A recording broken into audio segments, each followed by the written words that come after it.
Well, I'm now calling them Candice and the bad bitches. These are some bad bitches, and that's my fucking problem. Although the picture on the left is a little misleading. Which one? Don't have. They're not gonna. They didn't get Thanksgiving with them. Very disappointing. I'm Shotzi Blackheart, the ballsy badass, and you are watching the Untitled Manny and Marcus show. Remember to like the video and subscribe. Ow, ow, ow!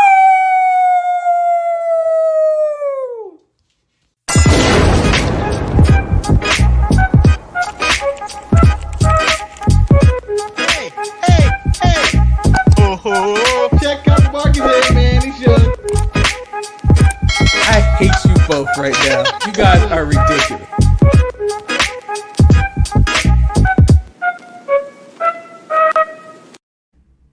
Woo! Someone needs to slap these bitches. So, Marcus, as I said in the pre-meeting, I had some updates. We will no longer have to see these two bitches. Yes! Because... Ta-da! Woo! There it is! Wow! Check out that headshot. I bet you there's a resume on the back. Did you read the resume? Yeah, I did. And we'll look at that later when we get to that segment.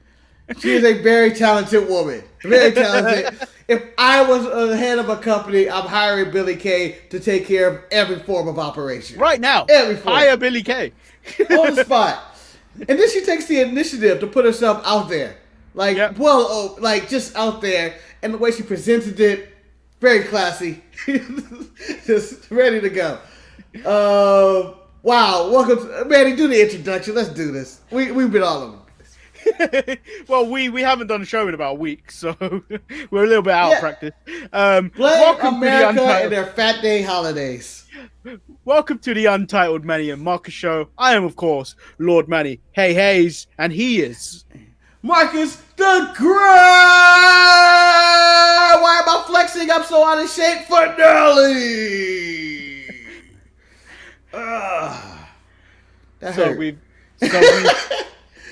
So we've got Grand Smurf in the chat. Hey, what's happening? We've also got El Lucha Dog with the pop. Woo! We are in a mood. Thanks to the only holiday where it's okay to be gluttonous and fat, Thanksgiving, for bumping us on Thursday. Even though I didn't tell Manny that we were bumping it on Thursday, probably. Well, I was ready. I was ready. He was worried where I was at, and I was getting ready for work, talking about, fuck, I got to work at Thanksgiving. What the fuck? And Manny said, like, where are you?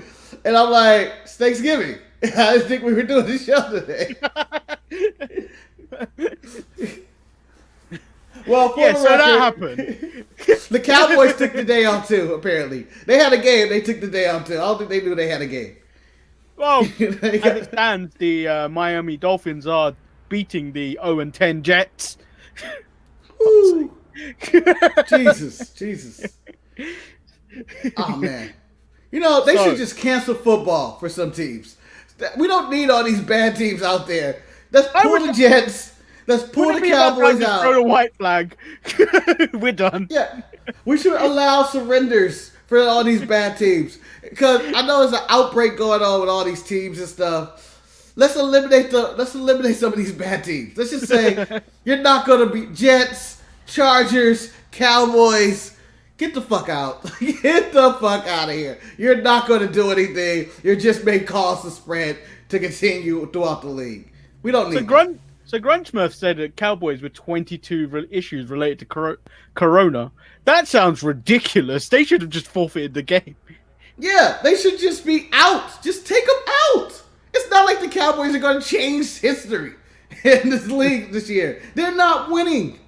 They're not the Chiefs.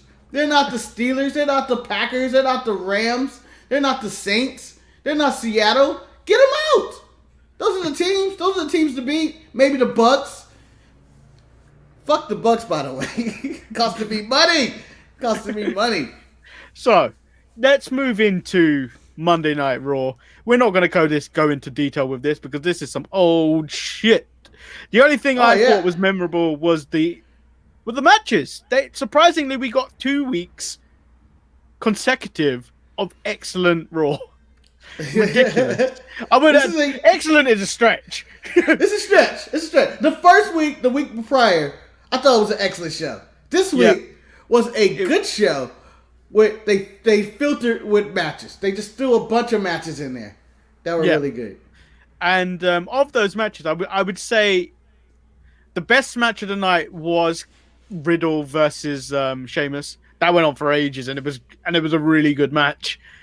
The Alexa Bliss Nikki Cross match, really good. Alexa may be MVP of Raw. Okay, here's my question about Alexa and her MVP status. Is she a better Fiend than the Fiend? Like, does she play the Bray Wyatt character / psycho crazy person character better than Bray Wyatt? I think so, because Bray Wyatt is more friendly, isn't he? The Bray Wyatt we have. And then the Fiend is just like, doesn't speak. Whereas Alexa communicates, and it's definitely the Harley Quinn. Yeah, to this. It's very Harley Quinn Joker vibe to him, and I think she may come out of this on top. Like, would you like to see her have a Fiend character though, in which she is this indestructible force? You know, she is tiny and everything.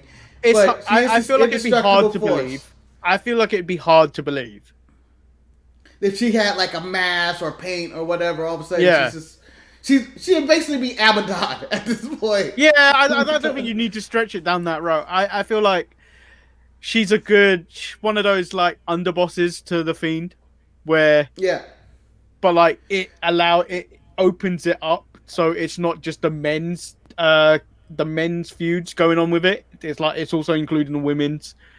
Yeah. So like I definitely feel like while Sasha Banks and Bayley have been killing it for the women's division, Alexa Bliss has been killing it in the men's division. Well, she killed John Morrison last week. She played dumb and cried and forced Nikki Cross to have sympathy, who comes off as another dumb person. Just very stupid. I don't know how she felt for that. I was like, don't fall for the crying. But then I kind of fell for it in the middle of it. It was like, maybe she is trying to get out. Yeah. Maybe she can't escape. And it was like, no, she's crazy. She's crazy. But yeah, I was entertained by that. But to go back to what I was most entertained about on that show was Riddle Sheamus, when I thought this may be the best Sheamus match I've ever seen. And I love Sheamus matches. This might be the best Sheamus match. He had a really good one a few weeks ago, and I think it was against Riddle. No, it was his qualifier match. He had a qualifier match for the Survivor Series team, and that was a really good match as well. Yeah, like that was really good. But I feel like this even took it to the next level. Like I feel like this added Sheamus' ground game to it, which we don't really see much. It's mostly just power and hitting them with brute force, or maybe some slams here and there. But this one he had like a knee bar, I think, and arm. He did the cloverleaf more. Attempted it a second time, which was bad for him.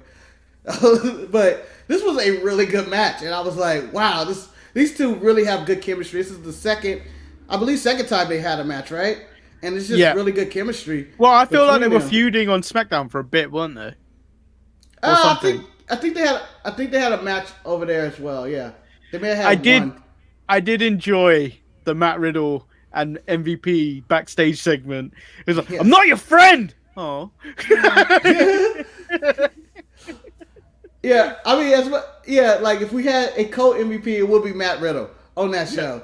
Like he delivered in the ring, the backstage, him offering to be business partner with MVP and just trying to sell him on some bullshit. It was like, this is great. I don't know. Well, Marcus, you gotta understand, he got wind that MVP doesn't like black businesses, so he tried to bring up some white business. Do I got some business for you? What business? The white business. The white business. You need to understand. And then everybody's like, it's nothing special about being a white business. Every business is kind of a white business. So speaking of the Hurt Business, I didn't really enjoy the tag match. I feel like it was average to the one they had a couple of weeks ago. And I think this was probably Bobby Lashley's best work as a singles competitor for me, in my opinion, since he's come back.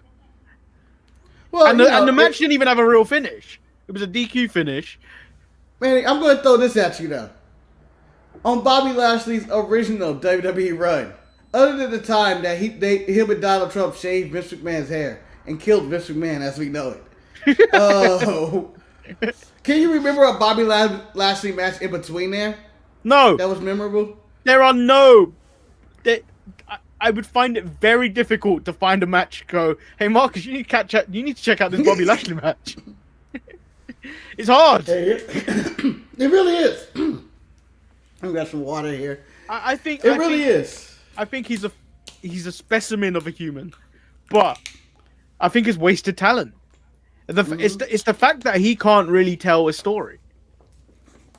Yeah, he's really athletic. Even in TNA, he was having like solid matches and they were doing solid storyline work, but you don't really remember who he was going against. I think one was against maybe Drew, and then maybe Joe. I can't remember any of those matches. And he doesn't have memorable matches. This was a really good match with him and Keith Lee, and this is another. I think Keith Lee. I forget the finish. But I feel like it's another victory for Keith Lee that wasn't actually a victory. Yeah, MVP came in and started hitting him. Yeah. Keith Lee, I think he's had like one pinfall since joining the main roster, and it was against Randy Orton. Yeah. He just beat somebody. And, like, I think during the feed I had to watch SmackDown, I got a load of Raw kind of check out Raw this Monday. And I'm going to be honest, this first time I can honestly go, you know what, I want to watch Raw tomorrow. Yeah. That is a really solid main event. It's a triple threat match. Matt Riddle, Keith Lee, AJ Styles. That is a main event in any other company or anywhere in the world. That is spectacular. I think in this match, I don't think so. I was like, Keith Lee gonna break out his flippy shit, but he's not really, because I think he'll break either one of them if he fall on top of them. Is there anything else on Raw that you want to talk about? No Retribution. I mean, we can talk about the stuff that's not there. Well, I think Retribution's been bumped to main event. Oh, really? Yeah. You don't see a comeback in the future for him? Like, this I see it, but like, I feel like creative definitely doesn't have anything for them. Like I feel like they had a plan. It's gone awry, and they don't know how to get them back on track. And it's much like the guy that Eric will not talk about, Lars Sullivan. Creative just haven't got nothing for him. Oh, mentioned on our show, but not mentioned on the Sharpshooters podcast. Eric refuses to acknowledge this man. Acknowledge me. No. What happened to him? Is he just gone? No, so he's just waiting for creative to have something for him. I feel like he's got lost in the shuffle. They was doing those interviews with him where he's a freak, and they were just like, I don't want to go this route. Yeah. So here's my solution for Lars Sullivan right here. It's simple.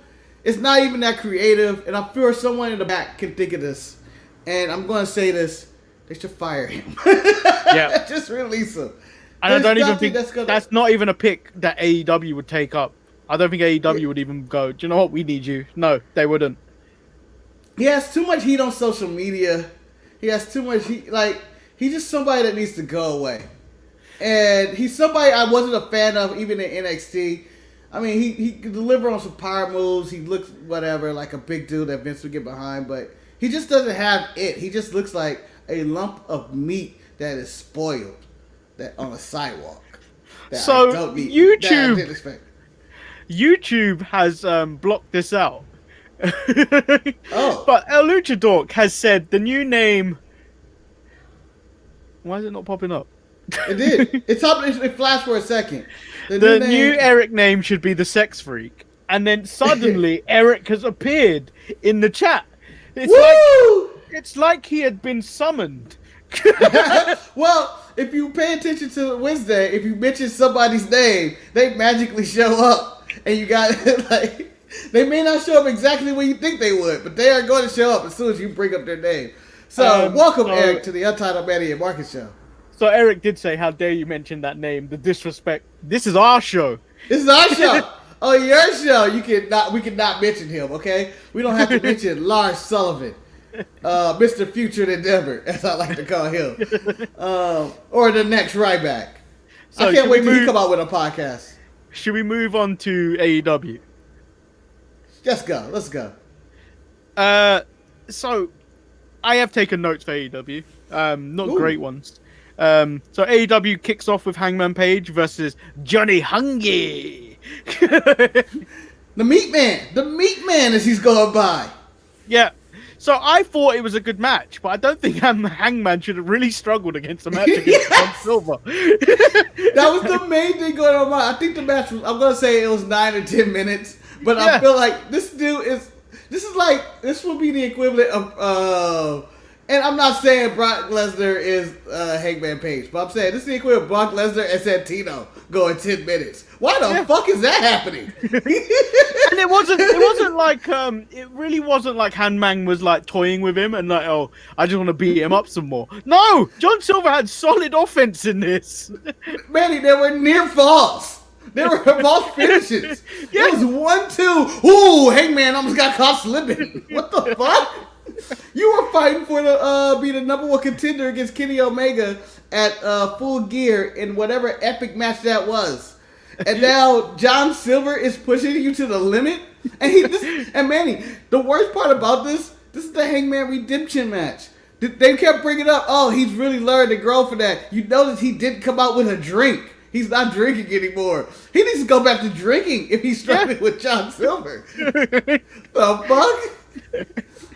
And so, I appreciate the Meat Man. But he ain't pushing nobody to the limit.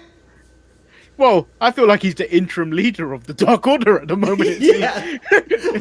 I like that Evil Uno is now like evil like Thrust. Because they're like, he's dropped in the rankings. And Stu Grayson may as well be the other guy with the hair who used to be John Silver's partner, whose name I don't even remember. Oh, I can't remember his name. So the next segment was a Kenny Omega promo, which I feel like he delivered a really good, arrogant promo. 100% agree that Moxley should leave the garbage wrestling at home because he wants a wrestling match. However, I had a problem with this bit. He ended it like an 8-year-old. My dad could beat your dad. Hey, you know what? Manny, that was my favorite part of the promo. I'm going to say that right now. Because it's always good. My daddy will be on daddy's ass. And I was like, I bet he would. I bet he would, Kenny. Kenny hasn't described his daddy. I've never seen Kenny daddy. But based on Jon Moxley's story about his dad talking about he's one of the good guys, I would love to see Jon Moxley's dad get his ass whooped. I'm just saying. Like, my daddy would be Joe Daddy. It was so immature, but it was so... I enjoyed that part because it was unnecessary. It was unnecessary. No, what was unnecessary? What was unnecessary is what followed, which is Powerhouse Hobbs. Clearly, he's lost his name. Versus Lee Johnson. This match was a squash match. Unlike El Luchador in the comments just saying AEW just don't do squash matches. This was a squash match. This was a squash match. Taz asks management to essentially acknowledge the FTW title. He's had 2 microphones turned off, and then out comes the entitled Cody. You know what annoyed me? I'm sorry to cut you off. What annoyed me the most about this segment is Cody coming out with the headset on. It annoyed me. Like he was back there doing work. Not only a headset, he had a full winter coat on. Yeah, in Florida. It annoyed the shit out of me, and I don't know why. Just seeing the headset, like he didn't have time to he had time to unplug the headset, but he had no time to take the headset off. Like it made no sense. It's not. I don't know. That annoyed me. Anyway, let's go back to this. So Cody asked Taz about his son Hook, which I feel like is a ridiculous name to name your son, but obviously his name is Taz, so. There you go. He's training to be a wrestler. Why isn't he training with Taz, but he's training with Cody, which was too far for Taz, and then he puts Cody in the Tazmission, which Cody doesn't even sell. He gets right back up. Well, have you ever been attacked by an old man, Manny? They can't really do that to you. They can't do that to you. They have no more power. Like Taz, the crazy old man. He thought he really would choke me down. I just went down so we both could end this. I thought he was hugging me, said Cody. Thought he wanted to spoon in the ring. Maybe. I don't know. But I didn't understand. Okay. So I didn't understand either the ending or... So Cody's son, or Taz's son is training with Cody. But Hook, who is named after the movie, decides, and not because he had the hook hand, is leaving. He leaves with Taz, and I thought the story, so Hook is no longer siding with his Cody, or I have no idea where we were going with that. Is he like, oh, Cody's a dick? Well, Marcus, is that where we ended with that, or I don't know. But later on in the night, this happened, and if there ever was an image to say hide the women in your family, this would be it. Or this looked like the start of what could be gay porn. Well, here's what I don't understand. Because this was later in the night, right? Yeah. Where the fuck were they? Did Will Hobbs have to drive to wherever this is? This room of mirrors. Like, I was like, oh, he made it there too. Like, like I was really lost on how he got there. Like, I was going like, this had to be taped earlier. I don't know why they're pretending like this is happening now. Why? And then my real question is why both of them don't have shirts. Well, Hobbs can say he just had a match fresh out the shower. Brian Cage has no reason not to be in a shirt. No reason. No reason whatsoever. I thought Brian Cage failed to deliver in a promo. I don't know why they let him talk at all. They could have just told him. They could. I don't. It tells me that Will Hobbs is so bad on the microphone they let Brian Cage talk. That's how bad that was. Just let Ricky do the talking. When Taz isn't talking, let Ricky do the talking. Another thing, after looking at the segment, I went, or as I was watching the segment, somewhere in between, I was looking at this and I was going like, they don't need Taz. Like, I feel like the team works better with Ricky Starks being the star of the group and these guys just being his muscle. Yeah. Like, forget the Taz part, which involves Cody in a second side quest storyline. Not only does he have Jay Cargill breaking his wife's arm, who he doesn't mention or brings up at all in the show, but he doesn't care about his wife. But he now has Team Taz coming down at him, and I don't see why we're in this situation. So this was followed by Eddie Kingston in the back being asked about the returning Pac and Death Triangle when he's interrupted by Mox and said it wasn't him. He's got his own business to handle. And this is when I feel like the line of the night for AEW happened.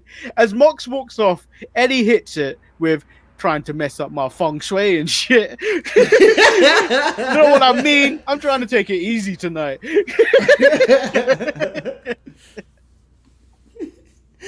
That might be the line of the night. That may have beat the line of "My daddy will whoop your daddy's ass," which is the oldest line of the book. But yeah, here's an issue I have with AEW again. I hate the whole monster of the week for Jon Moxley. Like, I feel like we have no follow up. This man just said he quits, and he said he'll never quit. And I feel like he just bounced back. His life is normal. Like, well, I just go fall into this Death Triangle storyline again. It seems like there's no, like, repercussions from an I Quit match or anything. Yeah. Like, him and Mox seem like they're going to be cool again after he walked up to him. Like, you attack me? Nah, I'm good. So, this was followed with a match which I didn't particularly enjoy that much, to be honest. It was Top Flight versus the Hybrid 2. I think I preferred it in comparison to the last week's match with Top Flight had against the Bucks, only because Angelico gave a mix of styles to the match. I mean, that was it. Angelico is the most underappreciated wrestler in the past 10 years. From when I watched him on Lucha Underground, I was like, I love this guy. I watch him in AEW. I love this guy. Neither show want to feature this guy more. There must be something I don't know about Angelico, or maybe he doesn't take himself serious enough in the back when he's like, I should be doing something more than this. Like, he has a good look. He's really smooth. Jesus, I probably got COVID. He's really smooth in the ring. I like how casual you said it as well. I probably have it. Yeah, I probably have it. I've been coughing all morning, I feel like. He's basically just goes everywhere. He's really smooth in the ring. No one ever lets him talk. I've never heard him say anything. And he, I don't know. And that finish he did in the ring, I was like, that's a really good finisher. He twists and falls into the ankle. I was like, that's a good finisher. So, overall, I enjoyed the match. It's just, whatever. Yeah. And then we get an FTR sighting. They need the tag titles back. And the most importantly thing, Tully is back with him. Put up the 3. I mean, he would go 4, but I think that's copyright infringement of Fortune, which is like this, I believe. And because he has Sean Spears in his chain with him, but he doesn't acknowledge that unless it's on AEW Dark. So we have a match that was just there, which was SCU versus Jericho and Hager. But I have to preference this. Now that Powerhouse Hobbs has stopped running with a chair, another man had to pick up that baton. And Scorpio Sky was like, there is no black man running on this show with a chair. So Scorpio Sky picked up that chair and he ran out there. Way to pick up that mantle. Way to carry the mantle of carrying the chair, of being this running black man in the back, running with a chair, willing to save anybody. It's like the guy with a fire hose. If the fire's going on, you gotta go spray it with the extinguisher. This dude is running around with a chair. Although I do not believe I would, with all 40 members of Inner Circle hanging out in the ring, one black man with a steel chair is not scaring me. I feel like somebody, by the time he reaches up to swing it, one of my guys can grab it and we can jump him. Or if one of us gets hit, we can still eat him alive. Yeah, do you know what? It's like Wardlow and Hager enough could have taken him down. Yeah. When he was like, come on, and they were like, I was like, we can still get him. Even if we jumped off the ring and didn't know what was coming, like, we can still know, oh, it's just Scorpio Sky in a chair. Let's go get him. Like, so, we're a bunch of big dudes. I don't see why we couldn't stop this guy. So we get the contract. We get the second edition of the contract signing. I don't know why they needed Omega to come back out. But he gets attacked by Omega during his entrance and then is given the paradigm shift on the AEW title and then signs the contract. But I enjoyed the visuals of the attacking Kenny in the giant entrance and him just standing there and then Mox beating him up in that silhouette. I enjoyed that and dragging him out because it is it's meant to be in the Nox's interest. It is, but I like it. And the random North Carolina reference, I still don't know what that means. I still don't understand. North Carolina! I hate him so much. Justin Roberts, I hate you so much. So Kenny gets his ass whooped. But my question in this contract signing, next week, winter is coming. Do you see Kenny Omega becoming champion? Would they really do that on AEW Dynamite? I feel like that's something you save. Although the next pay-per-view is not till like February, I'm thinking. Yeah. I don't see it. I feel like, hey, as Kenny claims to be the best wrestler in the world, he still feels like a joke in his company. Yeah. Like his whole interest with the broom and everything. Yeah, it's heelish, and him saying, I'm going to beat up my dad can beat up your dad. I enjoy it. It made me laugh. There's some, like the whole Wrestling Observer intro with him being in the Hall of Fame, just them saying Wrestling Observer maybe 800 times in the intro. It just feels like we're giving it to a joke right now. Yeah, I don't feel like they should drop it to him. I have a feeling there's going to be some form of interference, or whoever attacked Moxley will make an appearance during the match next week. I think that's what's going to happen. A match that didn't compare to last week's NWA Women's title match was Yana Jay versus Shida for the AEW Women's title. This match fell flat for me, and we just get the return of Abaddon, and which also fell flat to me. Yeah, She'd being petrified of shit when she licked that belt. Oh fuck! I am fucked. Abaddon's alive and well and healthy. This title is not mine anymore. She licked it. She called dibs in a COVID era. She got it. To be fair, Marcus, if you were gonna mock something, would you mock it like Boa was mocked or would you lick something to mock someone? I would do the bow around. It seems more sanitary. But Abaddon's a different cat. She wanted to lick that title. If Abaddon misses the whatever show, she's gonna fight Sheena, and it's like, oh, Sheena kept that shit. I hope Sheena didn't use the belt the way Paige used her belt back in the day. That's all I'm hoping. That never comes out. The Sheena sex tape, and it's like, oh no, Abaddon's like, I licked that thing. Fucking gross. So, but also the Ty Conti and the Jay, I have no idea. And the Jay ain't ready to be in the ring. And the Ty Conti story is like, give me the chair. Why would she grab her in the chair, hand it to her, and say, nah, you don't need it? I didn't understand that. Like, you already went halfway with this. You went 75%. Yeah. Give me the fucking chair. Yeah, 100%. And then the main event was Butcher and Blade versus Pac and Rey Fenix of Death Triangle. I really enjoyed this match. Like, it saved AEW Dynamite for me. And then we get the return of Murderhawk, and he takes out Kingston and making the save from attacking Pac and Phoenix. Yeah, so I enjoyed it, mostly because I enjoyed everybody involved in this. The Butcher, the Blade, everybody, nonstop. But I don't understand the Murderhawk at the end. I was like, he seemed like a heel. But now he's saving everybody, and I was like, I guess there's bad blood somewhere in there, but I feel like he shouldn't be the guy making the save. Or this should probably end your show. Didn't feel like this was a main event type of match. So, as the show was cancelled on Thursday, I didn't get to play my thumbnail, which was this. Oh! Check that out. A solo thumbnail. A solo. I mean, he does have to represent War Games and everything else. I mean, that's an album cover.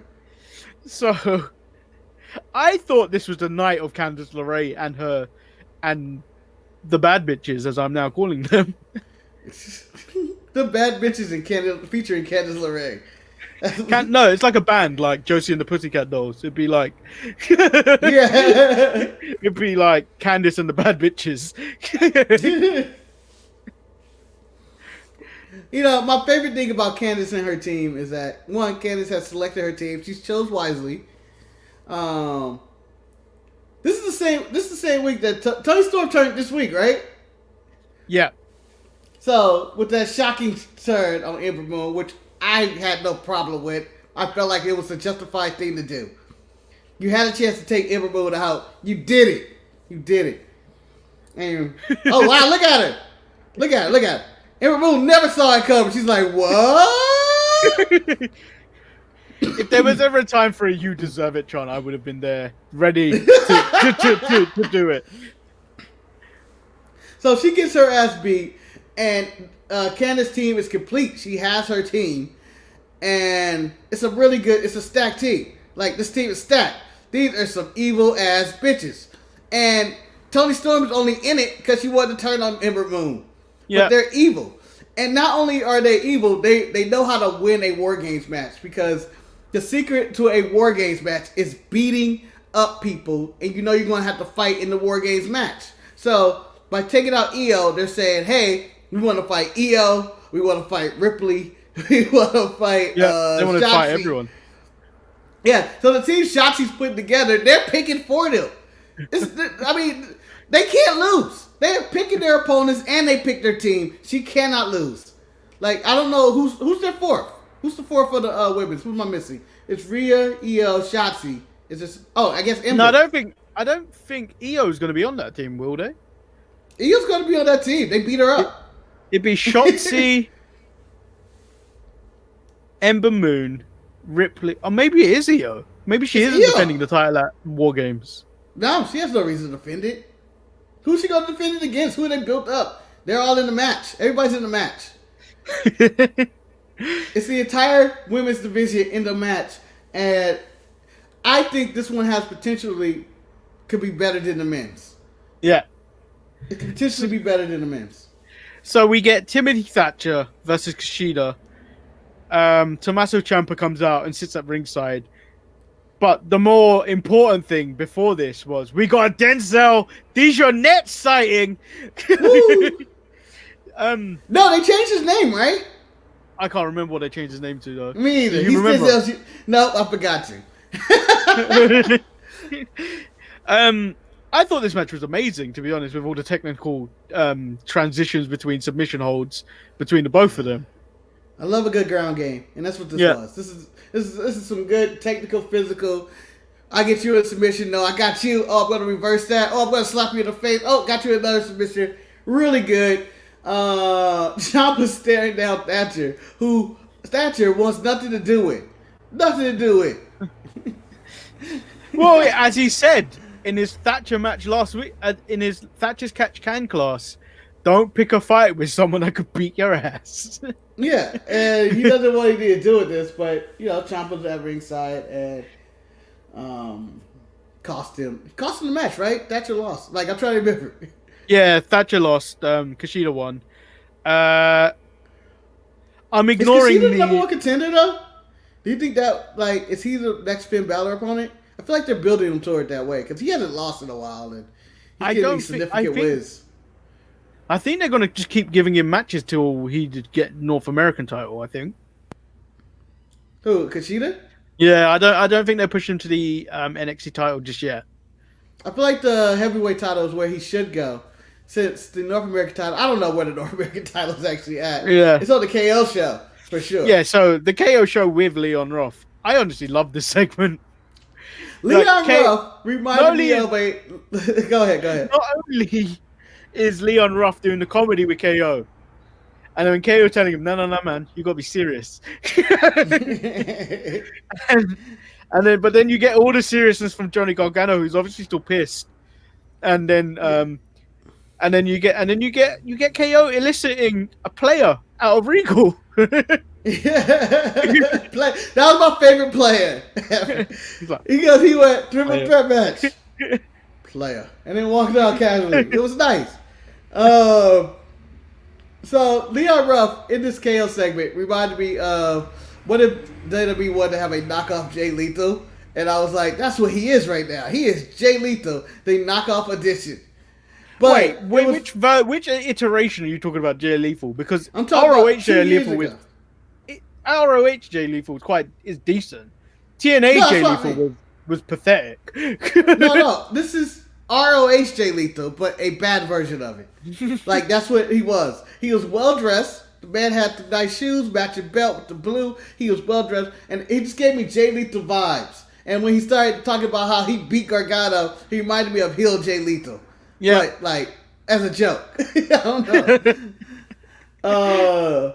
But honestly, I'm looking forward to this match. I think Leon Ruff is going to win. I think he's going to beat both guys. And it's all because they announced that he was a joke online because of Meltzer. So, yeah. But to me, Priest still looks like a star that probably should be on the main roster. Chris kind of brought up KO on commentary. I think he was kind of rubbish on commentary. I think... Oh, he was trash. Of the people we've ranked as bad on commentary, how does he compare to the other KO, Kenny Omega? Oh, he's better. He's a step above Kenny Omega. Because Kenny Omega brought nothing. I don't know, 2 weeks in a row or more? Yeah. Every time he's been on there, he's trash. But KO was a really step down. Like, I was like, man, we really need Wade Barrett here. Like, this commentary team falls apart without Wade Barrett. And, Big Joe just brought his game, but KO was just there. Like, it seemed like he seemed like somebody working on his day off. Yeah. Like, I'm not going to really put 100% in this. So, the next match was with Cameron Grimes versus Jake Atlas. Jake Atlas, who... They didn't really tell the story of Jake Atlas, to be honest. No, so they said he's young. Yeah, for like 2 weeks now, he's been attacking Legado del Fantasma in the parking lot, and then it's not really like followed up during this match. I feel like it was all about Cameron Grimes making about Cameron Grimes. He's greeted by Dexter Lumis, who comes up with a video package of See Grimes Run. And then presenting a strap, which means we get a strap match at some point. It looks like it's going to be at Wargames. And then we get in the back where Cameron Grimes goes, Mr. Regal, Why'd you hate me so much? I know. It was just a valid question. I mean, which is a valid question at this point. Like, I don't, like, he's like, the people would love to see a match between strap match, but, Mr. Rico, I don't really need to do this. Like, I've moved on. And he hit him with the probably your personality, which I feel is quite harsh. Yeah, and I think Will Rico has exposed that he hates Southern men and Southern accents. Leave him alone. Chris has asked, is everyone at church today? I have no idea, Chris. I don't know. I wouldn't go. I wouldn't know. I haven't been there either. Oh. Cameron Grimes. He has this double stomp move. Why is it not called the moon crater or something like that? It should be something associated to the moon. The moon landing. But the moon landing. There should be something like that, right? He's going to the moon. Yeah, I don't understand the name. I don't understand the name, the Caven. What is that supposed to mean? I'm sure Chris will enlighten me. He's caving in your chest. Like if you get punched in your chest really hard, it caves in. So that's pretty much what it is. But it's not. It seems like they have all these ridiculous moves. Like if you go to Sheamus match where he has white noise and deep six. I know that's Corbin, but yeah, all these other moves, these ridiculous names. The caveman is stupid, and they need to just go with the moon landing. It makes so much sense. Alright, anyway. So, Marcus, there's a segment that I know you 100% enjoyed. And I'm not even on the Everrise segment yet. It was when Boa and Shiley are driven to a location. If there ever was an image of two crackheads in a car ready to suck a dick for some cocaine or crack, this would have been it. Manny, I'm going to say this, and it might be considered racist. I've never seen Asians in this situation in my life. I'm going to crack that bad. Like, I was looking going like, do I know any crackheaded Asians? And I think not. And this might be the first two. And it's really bad. This is a shame. And we need to do something about this crack problem. Or meth. Who knows what's going on? But they are having problems. Well, cocaine and meth are mostly associated with white people. Crack, mostly associated with black people. And then I feel like weed is mostly what the Asians have. No. The Asians I know, it's cocaine, man. They do mass cocaine. It's not even secret anymore. There was this one woman who's probably in her 50s was pulling out a bag of money, and she was running out all over the place. But actually pulled out the bag of cocaine and put it on a casino table, and I was like, "Damn, that's the most cocaine I've ever seen in my life." And everybody was like, "Dang!" And then a lot of them have the coke nail, and it goes with cocaine. Is very prevalent. It's the secret that nobody want to talk about, but cocaine is prevalent around the Asian community. And old school Asians are opium, very old school. So these two were marked again and begged for forgiveness to a cloaked woman who resembled Voldemort. That woman stink. I don't know. That's why she has so many candles on. Who this woman is? Vince McMahon, obviously. It was me, Austin. It was me. That's all I was hoping. It's me, Austin. It was me all alone.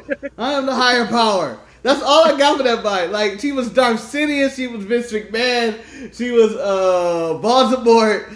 I have no idea. When it was revealed to be a woman, I was really going like, who the fuck is this? Luchador says weed is for everyone. I feel like weed is an entry-level drug. Weed is an entry-level drug. It is no different than sipping alcohol. It is legal in most states. So, if you're smoking weed, you're just one step above the people who are smoking the vapes. Okay, so now that we're on this topic, Chris has said, and this sounds like another Chris story, to be honest. I live with two Asians, and I'm starting to think one of them is on that stuff. Oh man, I like that we're discovering the untapped potential of Asian drug addiction. Thank you, Xia Li and Boa, for bringing this out to light. The WWE was ahead of its time. Well, WWE are now giving prevalence to a problem that is in the Asian community, apparently, drugs. We originally thought it was just a white and black problem. No, it's an epidemic. It's going to everyone. Yes, drugs are bad. This opioid crisis is what killed these two. Oh, the fact that they were getting ready, it looked like they were literally going to go suck that person's dick. It was like, you're back again for your drugs, boa, Lee. Too spicy. Oh, this is going to be clipped, isn't it? Yeah, probably so. But you know what? If we're not clipping this part of the show, I don't know. Because this was probably my favorite moment of the week. Imagine me getting off work after being exhausted, going through an NXT show, enjoying it, whatnot, and then they cut to Xia Li, and then suddenly my pupils like dilate, and I'm going like, it's on. It's on. We're going to get answers. This is what I've been waiting all night to see. You know, because I don't know if you watched The Mandalorian. I was watching it last night, and it's a Jedi episode. There's Jedis and shit going on. It's all this crazy shit. And you're like, oh, this is great. That's how it was watching Xia Li and Boa get to that car and talk about, this is such good shit. I'm all for this. So, see, El Luchador goes, Vince got to put the only two Chinese people together. El Luchador, I don't even care. I am happy this is happening. So, you know how the whole argument of Vince only puts Chinese people with Chinese people, black people with black people, Hispanic people with Hispanic people? He also does it with white people. There are a million white tag teams out there that just team up. Just think of the other tag team that we're probably about to mention, Everrise. They're only together because they're white, and I think they're French-Canadian. I think. To go along with your point, Marcus, though, every person of color that is feuding with the exact same person of color, are you not more interested in those storylines? Because I am interested in those storylines. To me, it's more fresh than anything else that's going on. Yeah. Although I do wish the Hurt Business branched their business out and get out of the destroy black businesses. I do. Well, he will, because he's accepting white business from Matt Riddle, because Matt Riddle's going to put together a business proposal. Now, for the Matt Riddle thing, do you want to see Shark Tank, essentially, with the Hurt Business sitting in front, just sitting there, and Matt Riddle proposing all these stupid ideas, and if you're going to do Shelton that, Benjamin going, I'm out. I just imagine that. Thing is, if you're going to do that, you're going to have other people coming into Shark Tank for that. and I kind of want Lana to appear in it, and it'd be like the unbreakable table. Oh man, that was probably the next biggest thing that happened on Raw, that Lana didn't go through the table. Yeah, that she survived that shit. she took that pinfall or whatever and ran the fuck out of there. It was beautiful. Take that, Simone and Pumbaa. Shout out to The Rock singing Hakuna Matata to his daughter, the theme song to his cousin and her tag team partner. I know for sure now The Rock watches this show. I mean, just spread the word. Hashtag The Rock watches this show. We're okay. So, as Marcus has already mentioned, Everrise, his favorite tag team in the world. Yeah. However, not on the PWI top tag team list. I don't even think they rank. Why would they? They haven't won a match. They haven't. They see once sparingly, once every 3 weeks, and they annoy the fuck out of me each time they do it. Bozos. Bunch of bozos. So Everrise is attacked by the returning grizzled young veterans, and you know, Pat McAfee has invested his money in the wrong place, because these two are better brawlers. Yes. And do you know what? I even thought they could have even took Mustache Man in and had the British Strong Style kit all together instead of these two goons. Yes. This Manny, the first thing when the Grizzled Young Veterans came out, and I went, why not McAfee? Why? What? I mean, we couldn't wait. I'm sure even they have buyer's remorse. Like, you know, you go and buy something, it's like, I'm really happy with my TV. and then you see somebody else TV, and you go like, those motherfuckers got a better TV than me. That's what they saw. The Grizzly Young veterans were there. They had the TV. They were ready to go. Just use them. I would rather see them in the match than only Lorcan and Danny Burch. Who are good in the ring, but they don't have that. They don't have Liverpool's number one. So and the other guy, he gets more heat for that, and it's definitely. I don't think Americans will get it, but in England, that is instantly a heat generator. Oh, really? Yeah. So it all relates to football. Not many people like Liverpool. Not many people like the Manchester kind of alignment. Yeah, so I've gotten that. I've done that. So it all leads to that. So when he hypes it up to Liverpool's number one, it goes. That's what drives the people mad. I remember when they did the second tournament for the NXT, and I was in attendance. I've never witnessed this chant ever done in before. Yeah, but people were like, shoes off if you hate I can't even remember his name. What's I know what you're talking about. It's Zach Gibson and Zach Gibson. Yeah. So it is Zach Gibson. So it's like shoes off if you hate Gibson, and people had their shoes up in the air. It doesn't make sense. I don't understand why taking shoes off. You hate them. Oh, but. Yeah, this is the team, and I'm really happy they've come to America to expand their career in WWE's lackluster tag team division. Well, yeah, so the tag team division has definitely stepped up with these two in it. Yeah. So, right now we have, and I'm going to, add teams that may or may not be. Legado del Fantasma with Wilds and Mendoza. You have Indashare, who's went missing. Grizzly Young Veterans, Maverick and Dane, whose Dane may have been murdered. 100% has been murdered. Some version of the Undisputed Era, like whether it's Roddy and Kyle or Fish and O'Reilly, whatever. Yeah, I don't know if they're focusing on Kyle on being a singles competitor, and then maybe it's Roddy and Fish now, but who knows?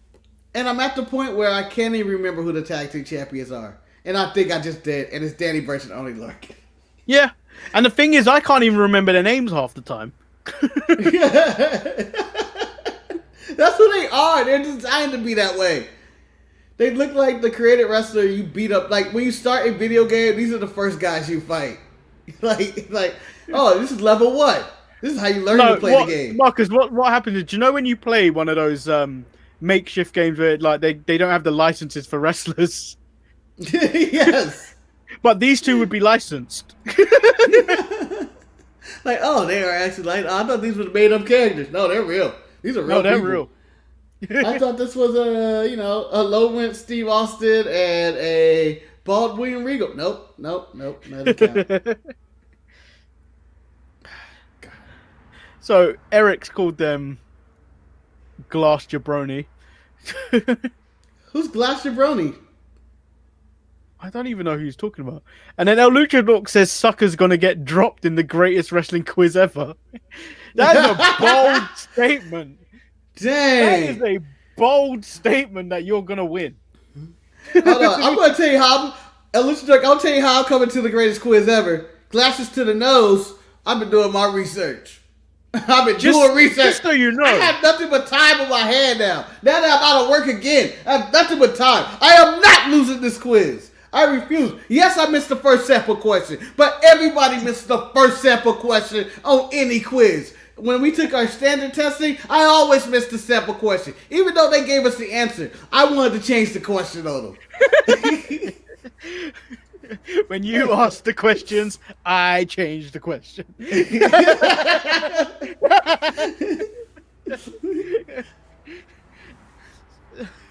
So, all right. Anyone that wants to participate in the greatest wrestling quiz ever, there may be 1 or 2 spots left open. Send an email to thesharpshooters@gmail.com and say you want in. That's all I need. Yes. We go to the dangerous parking lot where Johnny grabs the car and Candice says that anyone steps to her Wargames team, they will get run over. Which I feel like you can't really say that. No. That's almost admitting to murder. Can I tell you I'm also mad at Shotzi Blackheart? I feel like her vignettes for Halloween Havoc and her building her new tank have been extreme. And we have this intro, and it's great, but I feel like she phoned it in. Now she has chainsaws, and now she's making money. I think she needs to upgrade our intro into her with a chainsaw or whatever she's doing, welding something. I'm just saying. So for me, with Shotzi Blackheart, if it turns out that tank is still made out of plastic, I will be furious. It seemed like there's a lot of money going into this one. Like, it seemed like, it looked like there's welding. I saw steam and smoke and fire. And the hell, she looks like Iron Man building in this tank. Building in a cave. It's going to be a little tank. And I'm just going to be like, all that for this? She got to come out the real Rusev type tank. So Chris has asked, so this trivia quiz question going to be a huge game show style stream with multiple guests? Yeah, but you'll all be on screen at the same time so I can keep an eye on you people so you don't cheat. Yes. Hands up. Hands up. You can't Google search anything if your hands are up. Unless you go, hey Siri, show me the card for WWE Backlash. Let's see if she says anything. Okay, I found this on the web for Show Me the Cards WWE Backlash. Yep. Now that's blatant. You're gonna get caught cheating. You're gonna get caught cheating. Yep. So you either need pen and paper or a whiteboard and a whiteboard marker. And so we move on to the main event, which is Kyle O'Reilly versus Pete Dunne in a ladder match. For TV matches, this was a really good ladder match. And I like how they incorporated their hard-hitting styles into this match and not really using the ladder as a weapon. Yeah, it was more the ladder was a prop to win the title more than it was to actually do physical harm. Even though they did do physical harm with each other, it was really good that they incorporated their submissions and just their striking and just the way they wrestled. It felt natural. Like if they understood their character. Pete Dunne and Kyle O'Reilly fought this match as Pete Dunne and Kyle O'Reilly. It wasn't like now we gotta flip on each other on top of a ladder or do this. They didn't all of a sudden become Mick Foley or John Moxley or something. They fought 100%. And it was really good. And this is the first time the Undisputed Era didn't get the advantage, which means they are truly baby faces now. They are good guys now. Because only the good guys have to go against the adversity of not having the advantage. And was that Pat McAfee at the end? Or a fake Pat McAfee? I feel like it was, but like they really didn't play up to it. Like that guy was gone at the end of that match. They faked the shit out of that. Pat McAfee on the video saying I would never show up to NXT on the eve of Thanksgiving. I believe him. I believed him, and I believe they had a stand-in in that mask do that just because. And they had the stipulation. Like, I don't think they announced it, but if anybody interfered from either team, they would forfeit the thing. Maybe. I don't know. That's why he didn't show his face. Eric has said, I don't need to cheat to win. Judging by his YouTube picture, it looks like he does. And El Luchador rebutted with, but you will. Before we move on to SmackDown,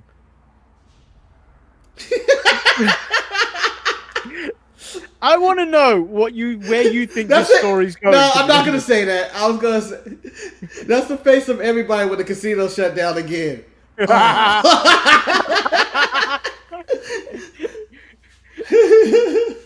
I'm saying everybody, so it's not a racist joke.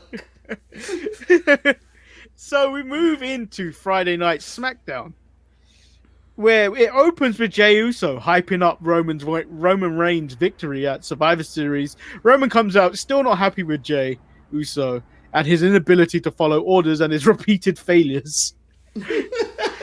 So this is the harshest shit Roman said, and I'm gonna have to read it verbatim, and it's quite long, but stay with me. Roman states that Jay and his SmackDown team lost at Survivor Series as they wouldn't listen to Jey Uso because they don't fear him. They don't fear him because they don't respect him, and if they don't respect him, they don't respect the bloodline. And if they don't respect us, then who are we? If I'm not the head of the table, then you must think I'm some wannabe bitch in the locker room begging for Thanksgiving leftovers. Is that who I am? Jesus. If that's who I am, then who are you? If people look at me like that, then how do they look at you? How do your sons look at you? How does our entire family look at you? Is that how you look at me? Wow. He went way too far. You know how, in wrestling, there's segments that end in fighting and there's always a pull apart? More recently in like the AEW vein, but it happens a lot in WWE. A segment after someone says something, it's like, oh, you said that? Bitch, I'm going to hit you. This felt like a beatdown with words. It felt like a beatdown in words. Like, he beat the shit out of him. Marcus, like, I 100% believe this was real to Jey Uso because when I looked at that man, there were like, he wasn't crying, but there was tears forming in those eyes. Yeah. I mean, what do you say? Like, if how does your family look at you? How do your sons look at you? How could you live with yourself being looked at like as such a runt? And it's like, oh shit. And you can see James like, fuck, man, I gotta do something with my life. Fuck. Otherwise, I'll end up like Zion Lee and Boa. Bad for him. Like, you just look at him like, oh, damn, Jay.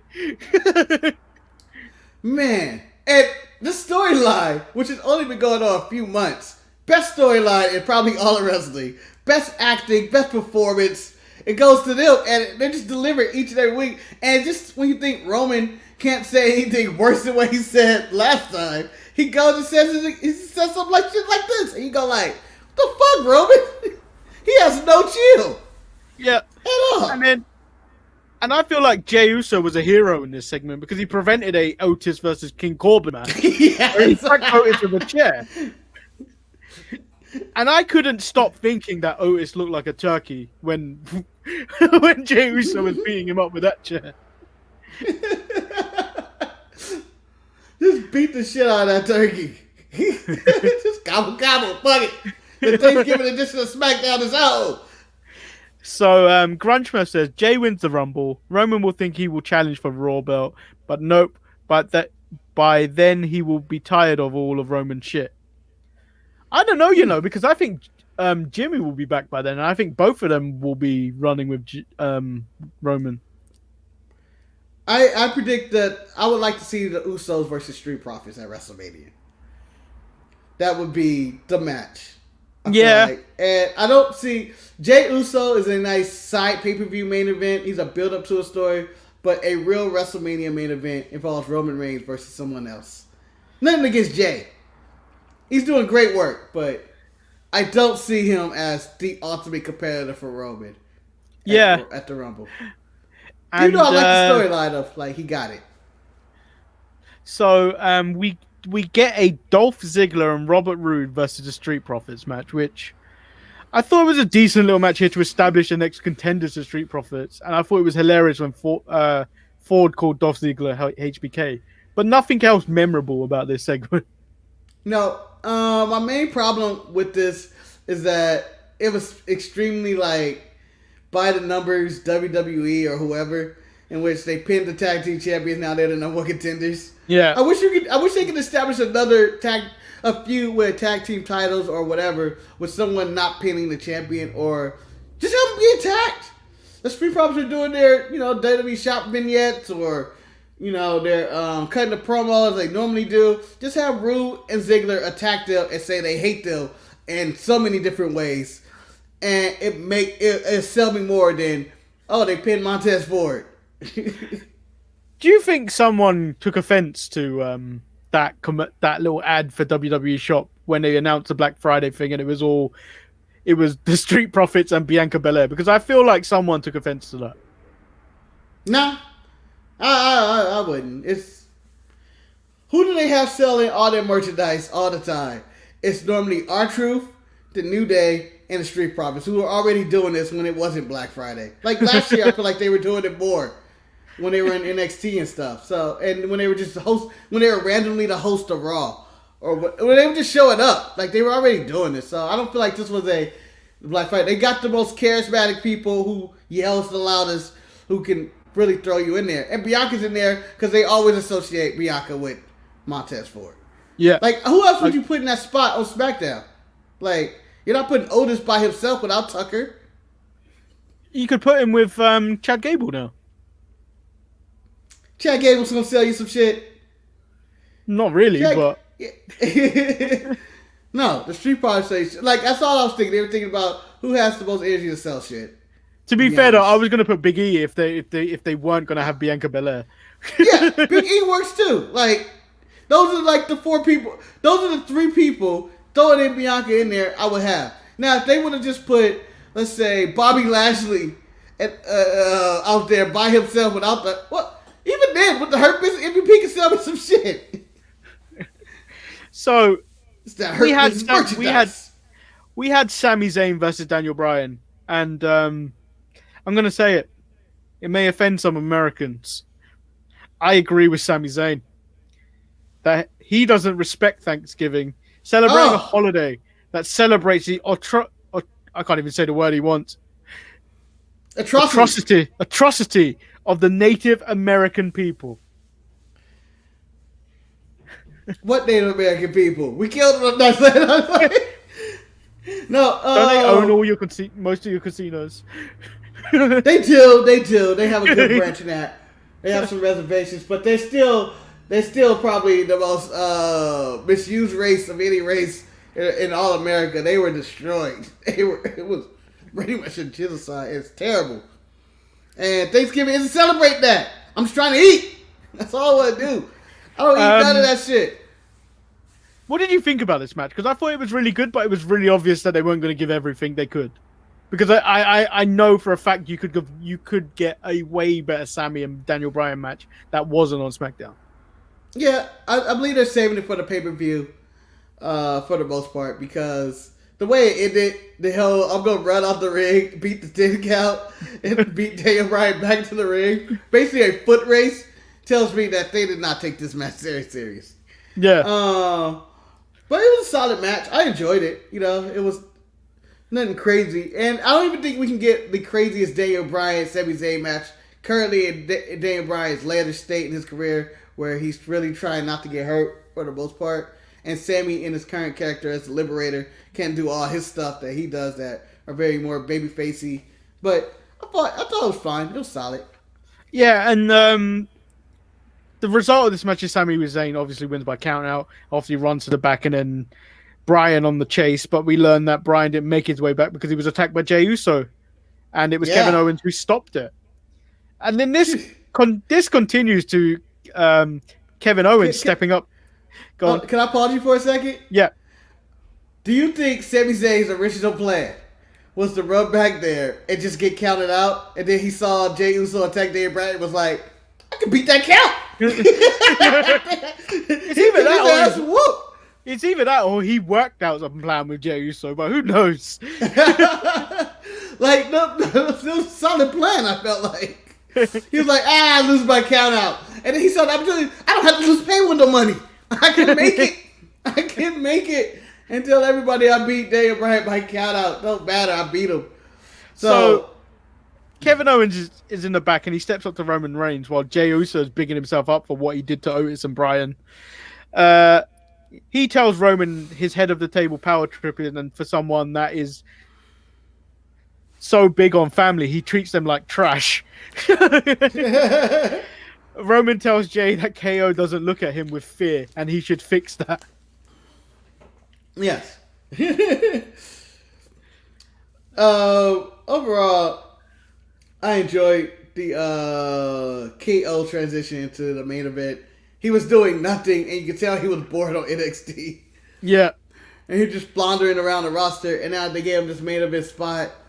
And him sitting at the head of the table talking to Roman as Roman and Paul, or Paul looks at Roman and Roman looks at the screen.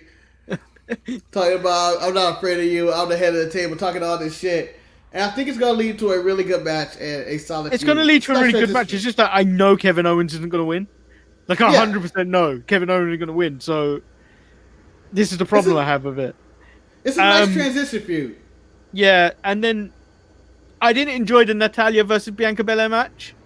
I will enjoy the feud if it happened, the Bayley versus Bianca Belair feud, because if it's done correctly, Belair will be more over than she is now.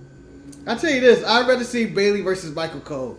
I don't know why. You know when you said that, I was like, yes. I want that match. I want it. She's been calling him out all year. Cole has been talking way too much shit. He doesn't even say her name right. He calls her Belly instead of Bayley. The funny thing was she challenged Renee Young to a match in the Underground.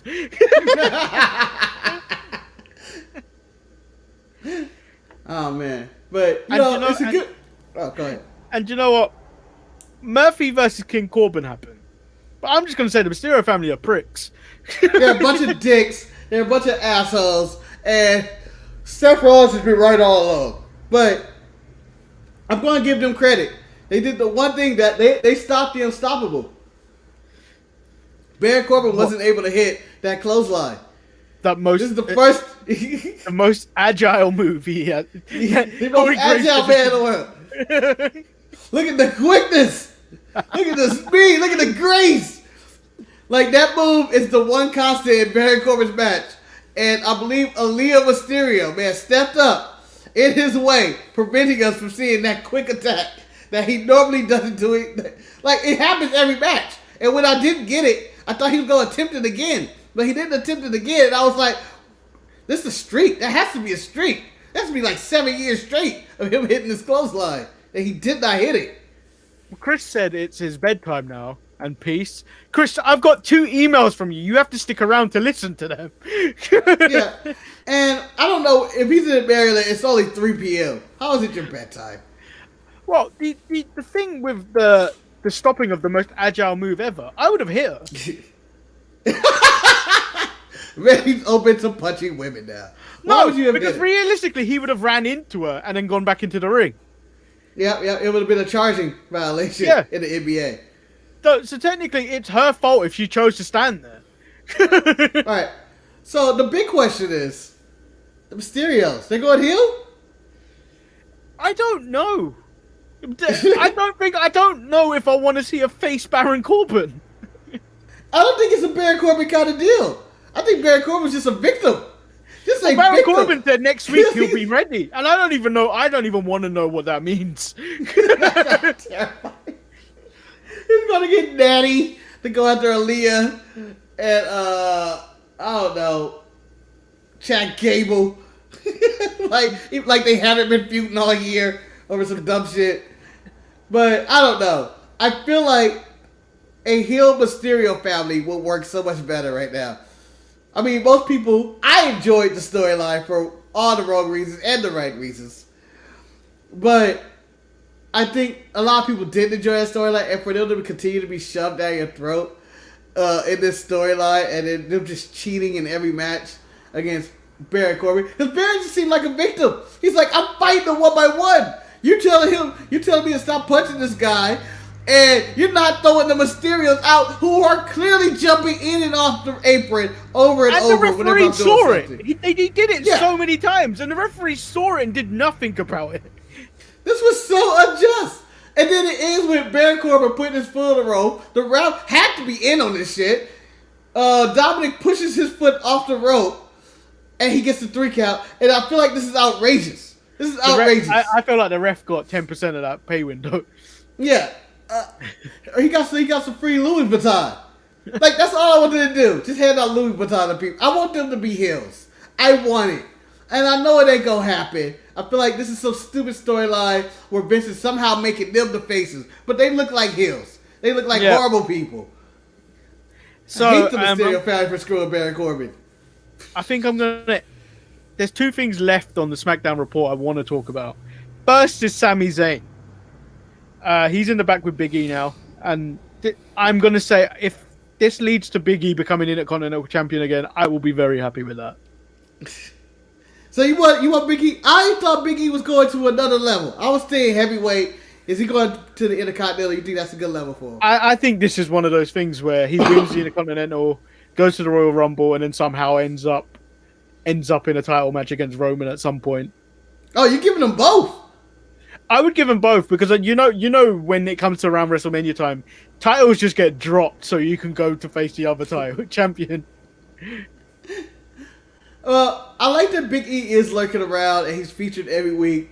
And he's entertaining as all hell. And I thought they were really teasing this 5 count comeback. Like, I really thought they were doing a 5 count comeback. When he was thought that's what it leading to, the handshake for 10 seconds. I thought that's where it was going. Yeah, I thought he was like, and he's like, oh, that's fine. That's my favorite number. You know, in the 5 count, bring it back. And he got it 10. And, I don't know. I just really enjoyed it. And the Big E's potential is through the roof. Him and Sammy feuding, or whatever's going on with Daniel Bryan, who maybe transitioned to the Usos and going against Roman. I honestly don't know, but I feel like they have options. Like they can plug anybody in any spot in this, whether it's the Intercontinental or the heavyweight title. So, Marcus, the last thing that I need to bring up. Woo! There it is. Wow, check out those X's. There it is. And I'm assuming that is her picture with a very fancy resume on the back. And it's right here. This is it. Marcus. Oh, wow. You got it in detail. Here we go. So, Billie Kay has said that she, on that thing, trained I can't even see the word. I need to bring it up. Where are you looking at? So I was trying to look at it on my screen and it's not big enough, so I've had to actually get the image. She's trained. It's simply $200 per week for upcoming competition to perform at a top level. Is that what you were looking for?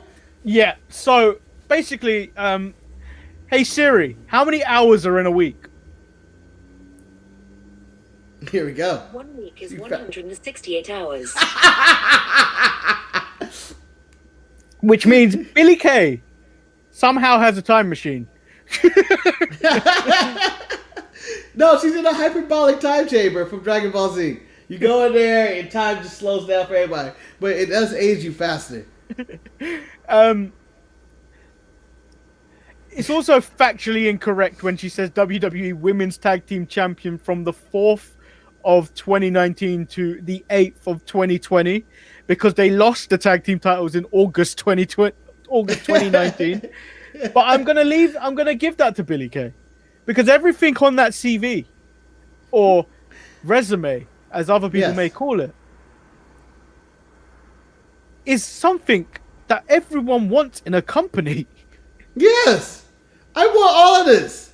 Like, I'm taking it.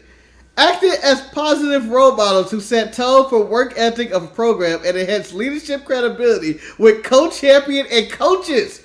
Come on, who don't want that? Monitored and maintained team chemistry by continually reminding co-champion about common goal and the common bond.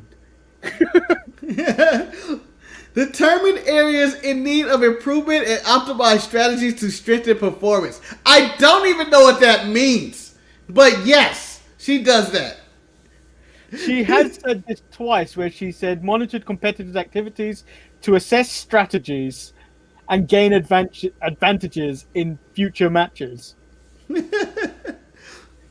mean, it's ridiculous. It's great. This is all stuff that you need. Maintain poise, optimism, and bounce back.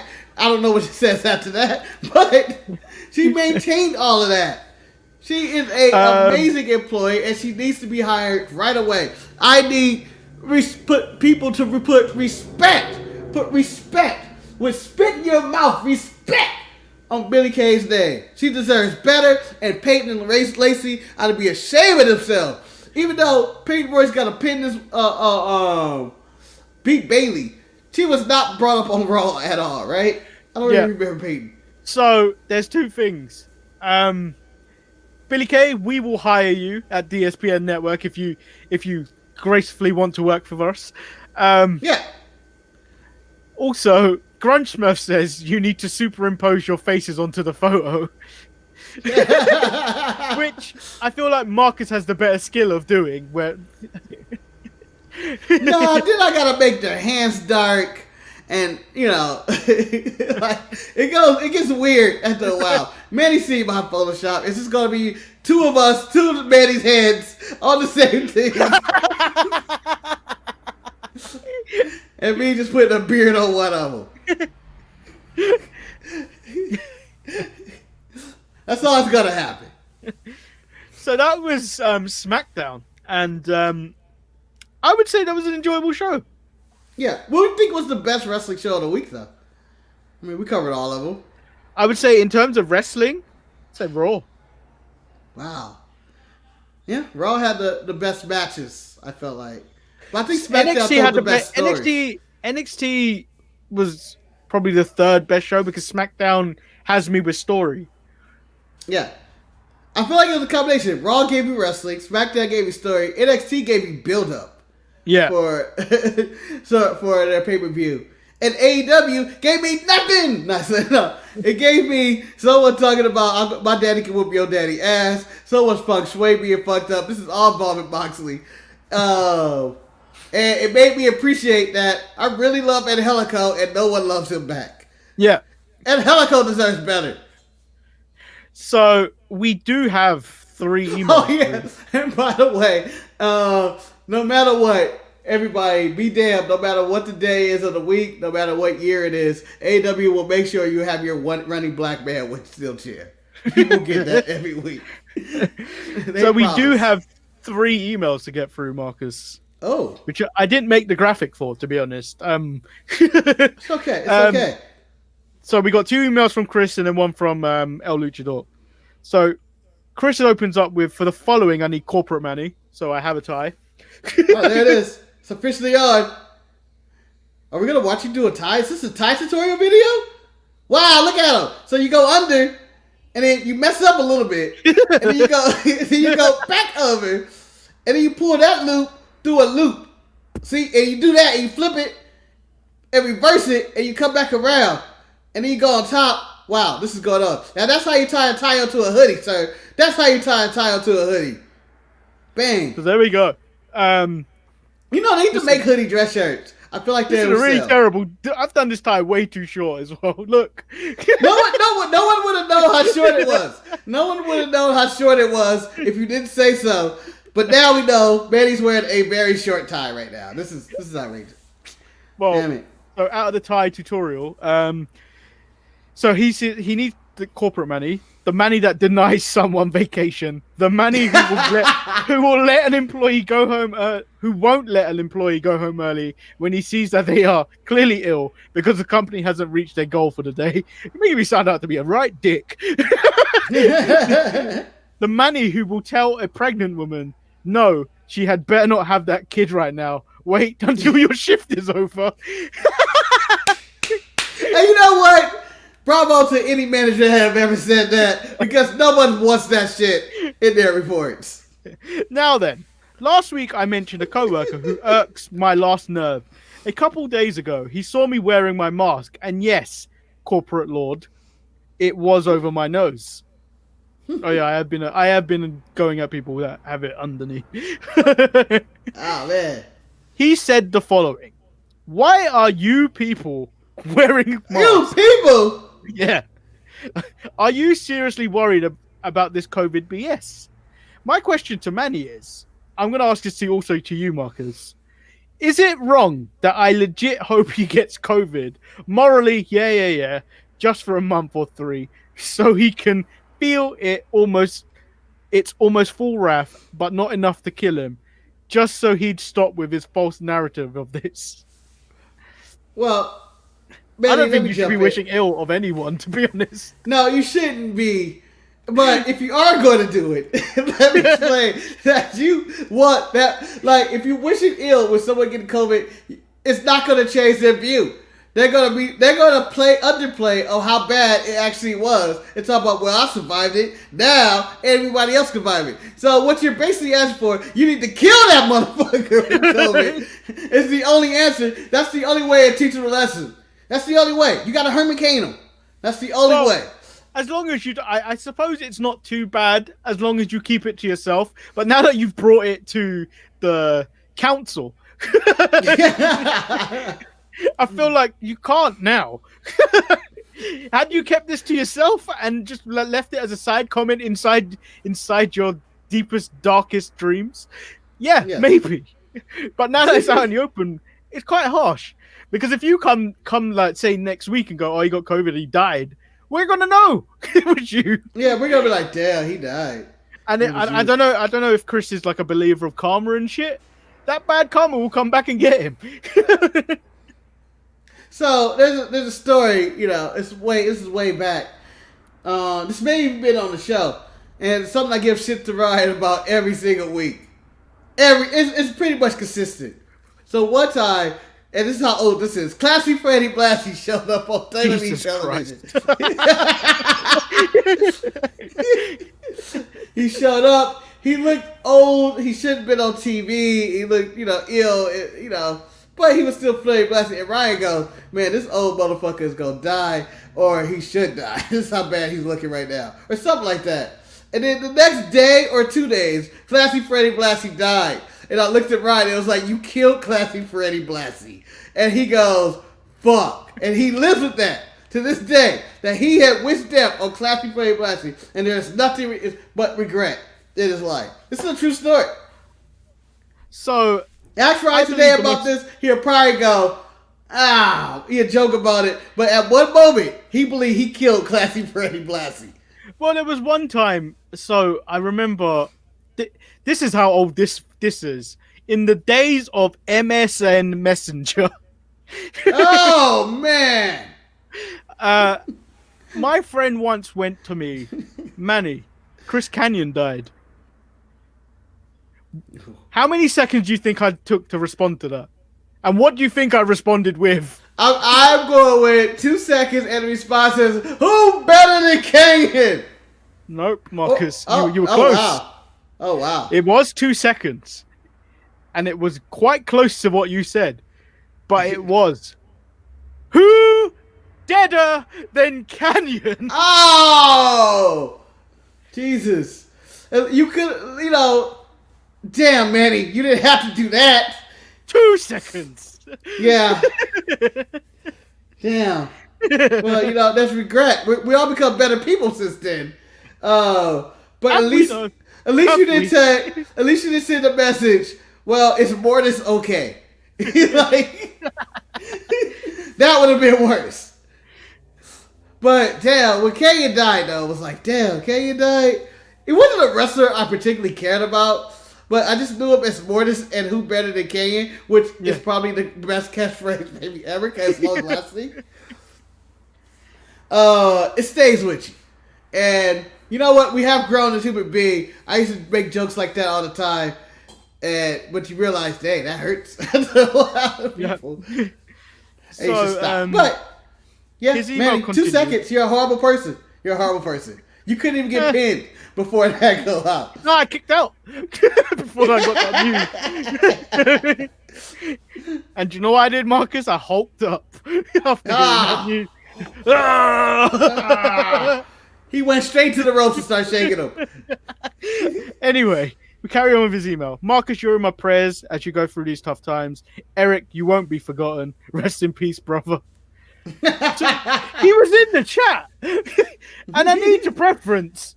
Everyone said nice things about Eric last week. He did not die.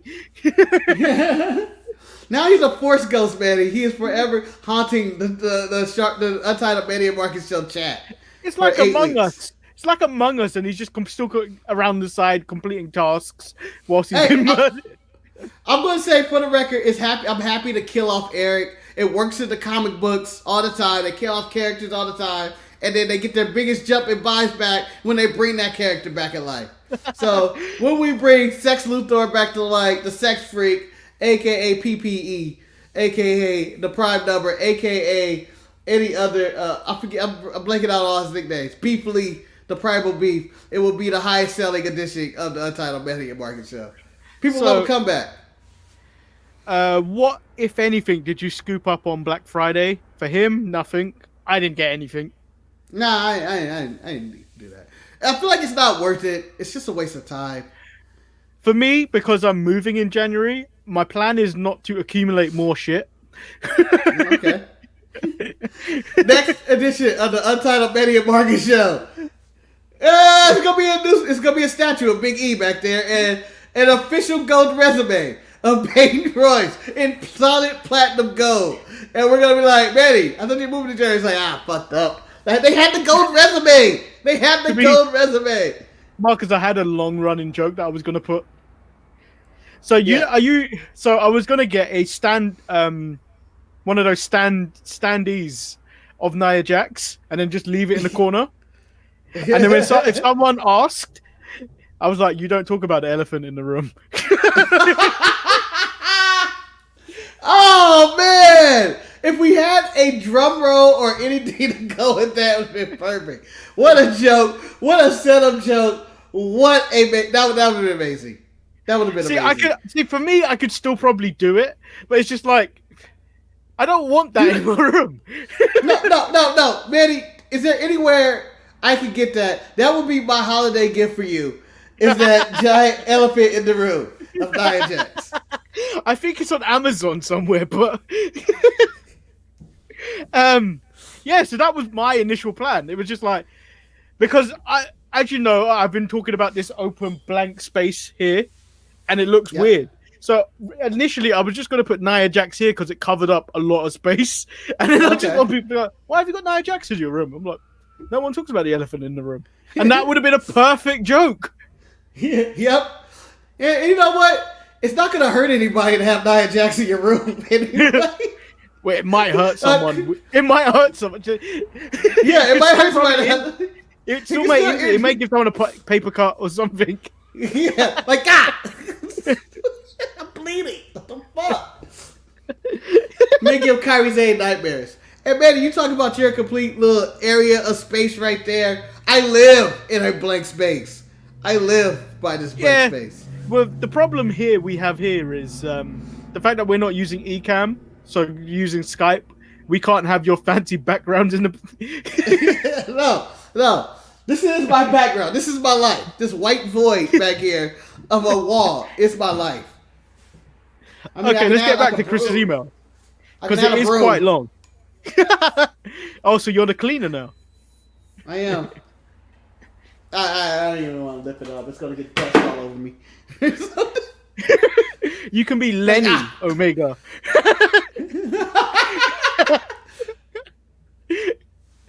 Lenny from South Carolina. He is number 501 on the top 500 wrestlers on the PWI. No, I am the top in the Wrestling Observer podcasting Wrestling Hall of African American Podcasting Hall of Fame. I am in there. He has the best beard in all of podcasting. So he goes, also, let's clear up this false narrative that I hate Charlotte. Really, Chris? Not the case whatsoever. Back in the day, I even put in a request for a Charlotte match when the watch-along was a thing. Well, given that Marcus is now locked out on a shutdown, one of those things may come back if we ever think about it. Yep. So I'll say it again. Hey, no. I said push too hard. In a too short of time frame. The wench, wow. I don't hate her, but that wench almost is tied with her dad on title reigns in a 5-year span. Also, the trope of I just came back and immediately in a title match will always be dumb to me. He's done. Woo! It looked like the NXT tag division is finally picking up again.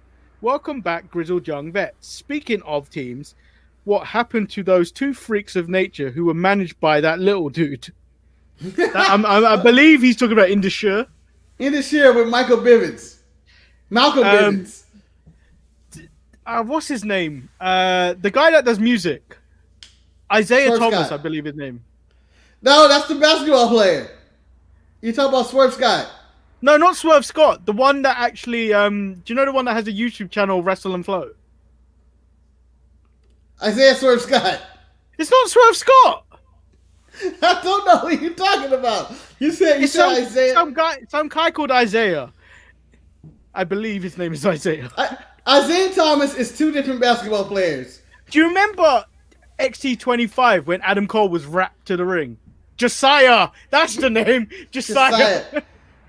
Yeah. I was like, it's definitely not Isaiah Thomas. Of the Detroit Pistons or the Boston Celtics / Los Angeles Lakers / Denver Nuggets / wherever the hell he's at right now. Go look at his Facebook page, where he put so many wrestlers and like comments about what they would be like if they came to Thanksgiving. He had a Jeremy Bivens one and it was funny as fuck. You mean Malcolm Bivens? Same person.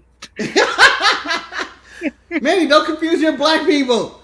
Jeremy Bivens isn't black, is he? Who's Jeremy Bivens? I don't even know. I'm getting names all wrong today. I'm just going to say I have been drinking today. That explains everything. That explains it. So the NXT Tag Division is comprised of Lorcan and Birch. That is terrible to start off with. You've started off badly. Breezango, Drake and Dane. Why have you put Everrise on this list? They are a tag team. They are a tag team. The team that Eric couldn't pronounce, Legado del Fantasma. I believe me and Marcus both couldn't pronounce that for a while. Legado del Fantasma. But when someone break it down, just think of Harry Potter spell. When you break it down, Legado del Fantasma. And the Undisputed Era.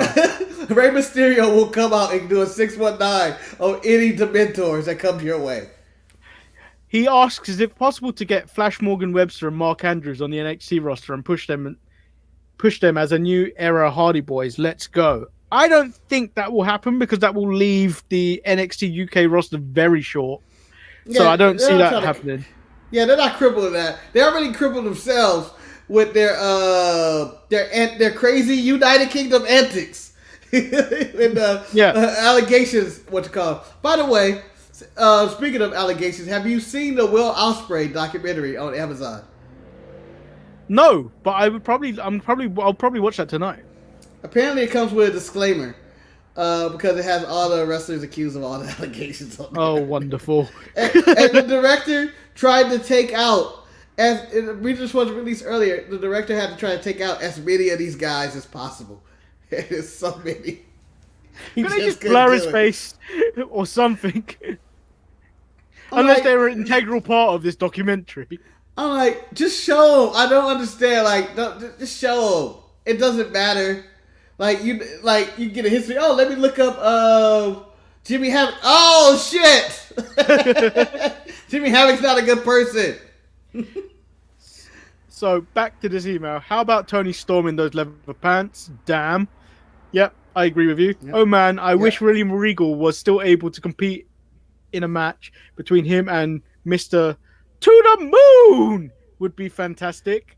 I don't think it would. That wasn't the match I thought he was going for right there. I thought he was going to say Thatcher for some reason. I thought they don't have any beef, but that would have been amazing.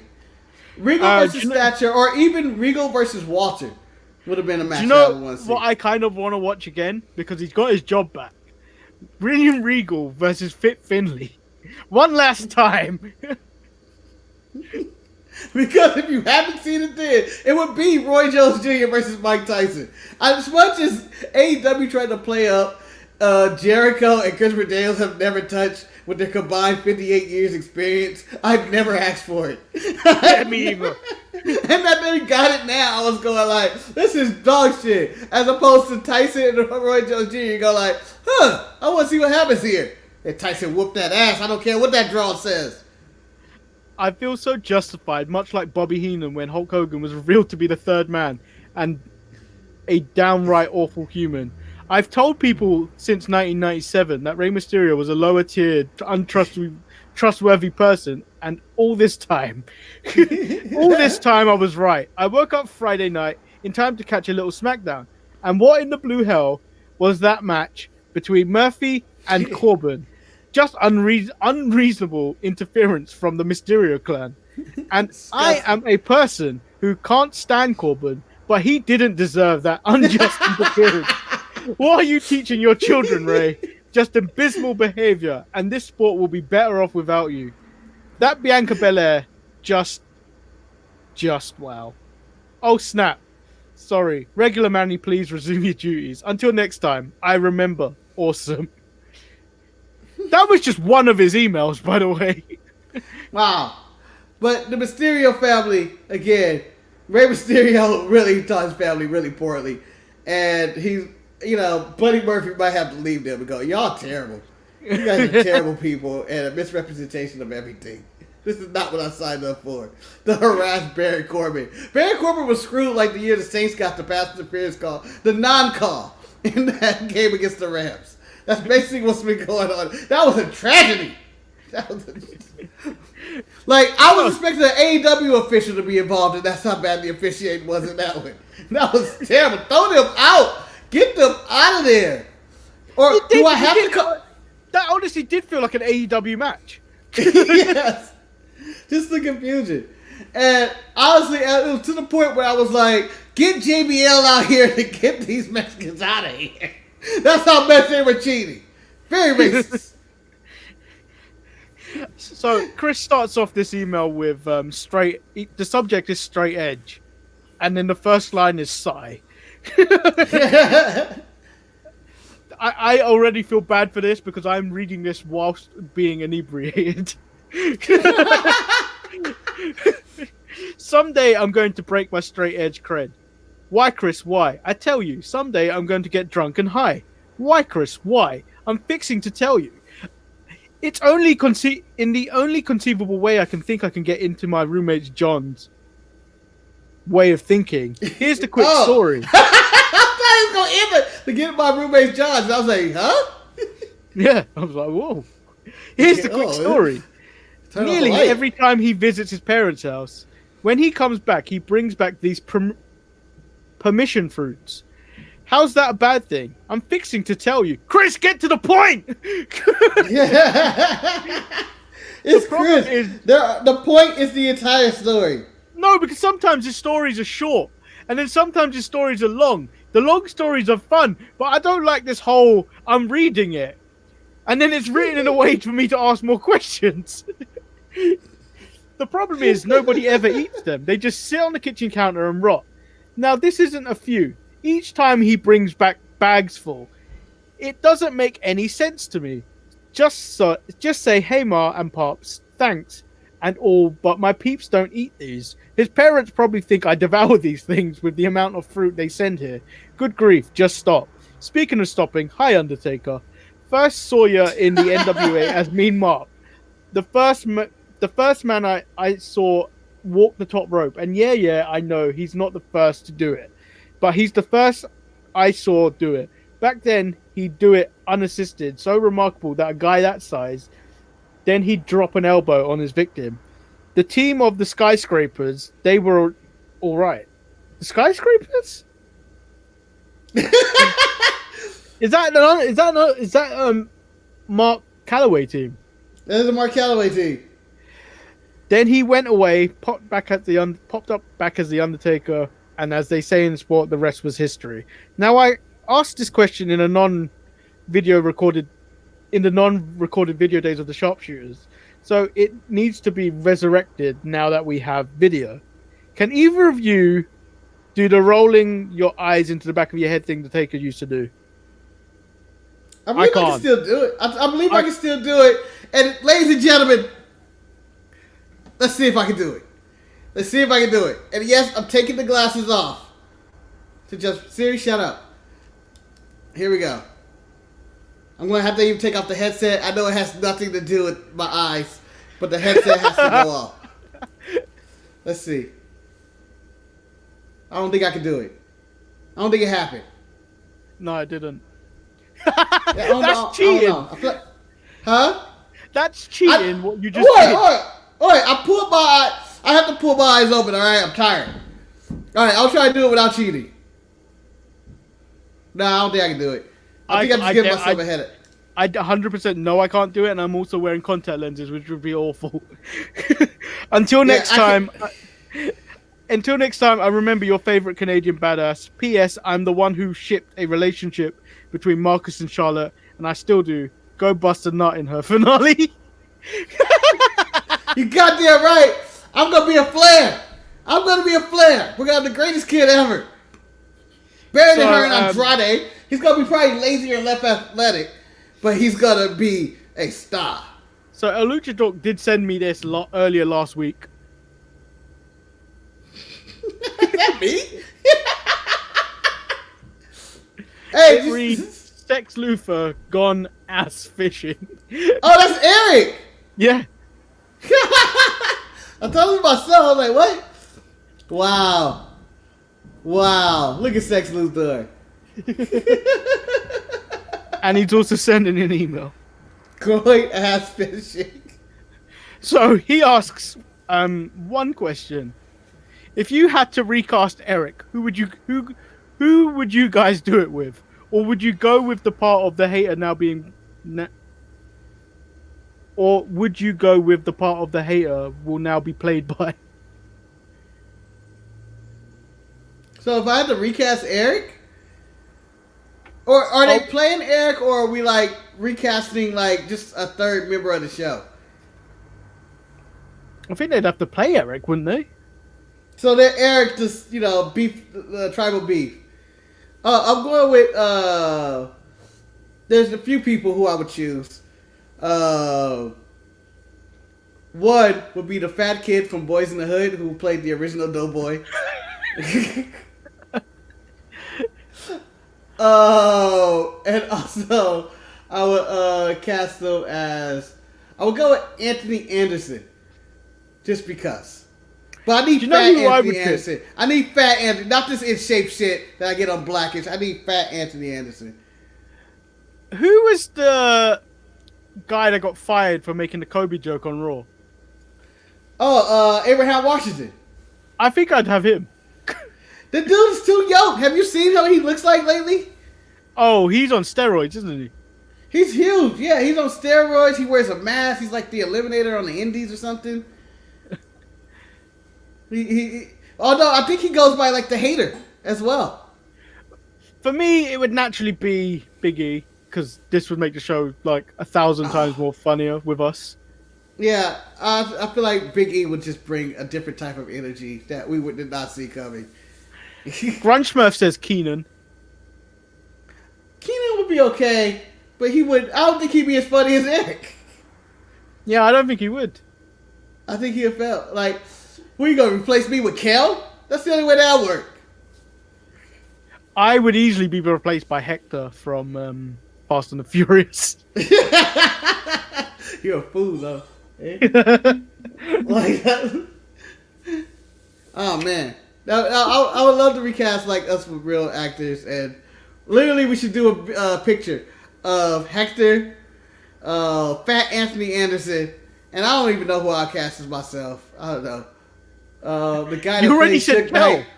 No, I mean realistically, it wouldn't be Cal. It'd be the dude that plays Suge Knight in the Lifetime movie of Death Row Records or something. I don't know. I don't know. So that is the longest show we've ever done on the Marcus and Manny show. If it wasn't a actual watch along or anything. I guess we can now have the cast for the DSPN movie, is what El Luchador said. Grunge Smurf said Cedric the Entertainer. It probably would be too. That does make sense. It does. Do you know what that means for me? That means Gabriel Iglesias for me. Hey, we may give you Horatio Sanz.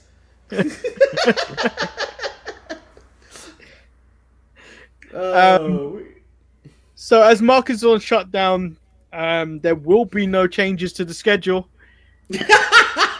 As we mentioned as we mentioned previously last week, where we said there'd be changes to the schedule.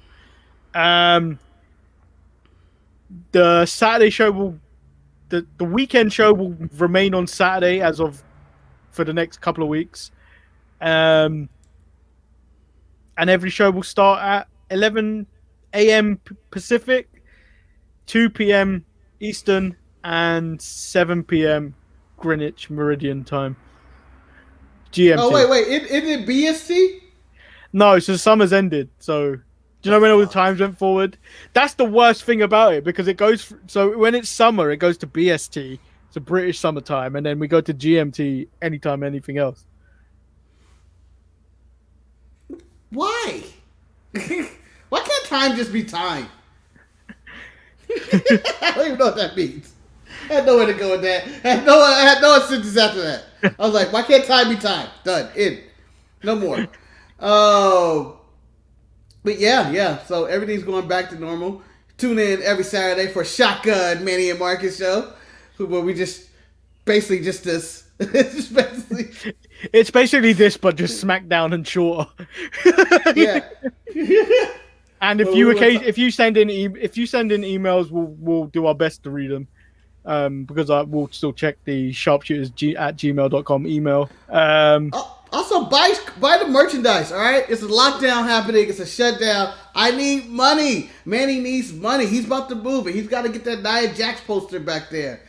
Honestly, the more money you send, the more Nia stuff we will get from Manny's room. For every time you buy some merchandise, a Nia Jax will be fed some wings. And you can find that merch at www.storefrontier.com/DSPN. Yes, anytime, anywhere, just buy it, and then tell people to buy it. After you buy it, it's like, wow, this is the best shirt I've ever worn in my life, because it has the badge of the Untitled Manny and Marcus show, or it has that target on your stomach of the Sharpshooters Wrestling Podcast.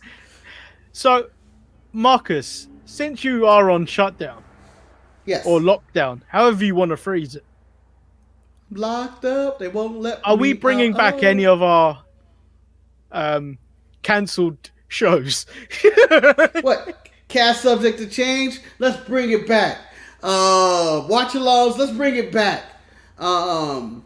Reviews of books or movies? Let's bring it all back. I don't even think we had that, but we're bringing all that and more, because I got nothing, and I mean nothing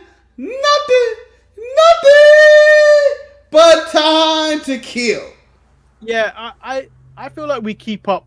I feel like we try and get Eric on it. Maybe on I don't think he can on a Friday. But I feel like we should go back to watching Raw and Nitro. That was yes. I really enjoyed that. Fun. That was so much fun. That was fun. I really enjoyed that. The pay-per-view stuff is a bit of a slog, so we probably won't be doing that.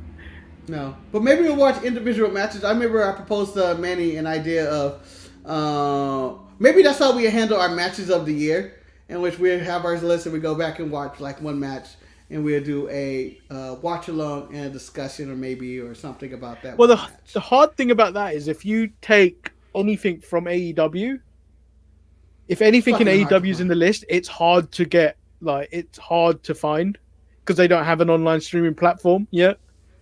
Daily Motion, I'm sure they have it. So Chris has said, damn, Jimmy Rave had to get his left arm amputated. Yep, it is sad because he's been forced to retire. And I missed the Kingdom. Yeah. Prince Nana was one of the greatest independent characters ever. Yes. I think he's still managing, right, in Ring of Honor? Or he still comes out every now and then. Yeah. Were they called the Kingdom? No, the Kingdom was... the Kingdom was... no, they were the Embassy. The Kingdom was Adam Cole and Matt Taven in them, which I think is still going on with Matt Taven and... what's the guy that got released? Kanellis. Mike Bennett. Yeah. Man. Yeah, Chris said Nana was so amazing. Yeah, the man just got it. Yeah. I'm surprised no one picked him up. Yeah, for years it seemed like he's the perfect manager. He was just great. He would say nonsense, and he had he had his accent and his hat and the whole embassy thing. I really thought that was going to take off for him, but no one ever got him. He never became an agent. He just kind of stayed with Ring of Honor. Maybe he never wanted bigger things. Who knows? And so we may bring some of this stuff back. Me and Marcus will probably have a chat about what we will be likely to bring back, because we would like to still include Eric in the Raw and Nitro watch along, because they were hilarious. Oh yeah, those are so much fun. Just A blast. And they're not long either. It's like 40 minutes. The one time you guys stopped having fun, what was ECW doing at this day? Yeah, I don't think we'll be doing that again. That was so miserable. No, but I honestly think it's because we picked a bad show, but like... It was that video package of like, what is going on? This is going on forever. Yeah. Chris suggested Wargames. Maybe we do go back. Wargames! Maybe we do go back and watch old school Wargames matches. Yeah. Wow. I'm down. That's a good suggestion, Chris. Thank you. Yeah, that was good. Wow. Yeah, that was not bad. Normally, Chris, would throw out something, I don't remember. Yeah, let's do it. I can do an old War Games match. Remember, we were at a build-up to War Games, remember? Where we left off, it was building up to War Games. It was building up to War Games when they had their kerfuffles in the ring at the every Nitro. What year was that, 93? I don't know. We just got to go back to the previous Nitro we were watching. And they were like, we're going to add Luger to the team. And then Hogan was like, I don't trust this guy. Fuck this guy. Maybe we go back to War Games 93. I think that was it. Or 94. Yeah. No, yeah, it was 93. It had to be like 95 or 94, 95. Whenever Nitro was debuting. Yeah. Who knows? I'm down for that. War Games! War Games! Ringo owns that now. Yeah, I have it permanently saved as a thing on Instagram. Just so whenever I need it, it's ready. Alright, Manny, I guess we can end the show here with that. Let it go. We could have went the full 2 hours. I probably talked for 4 more minutes, but I am hungry. Oh, there it is!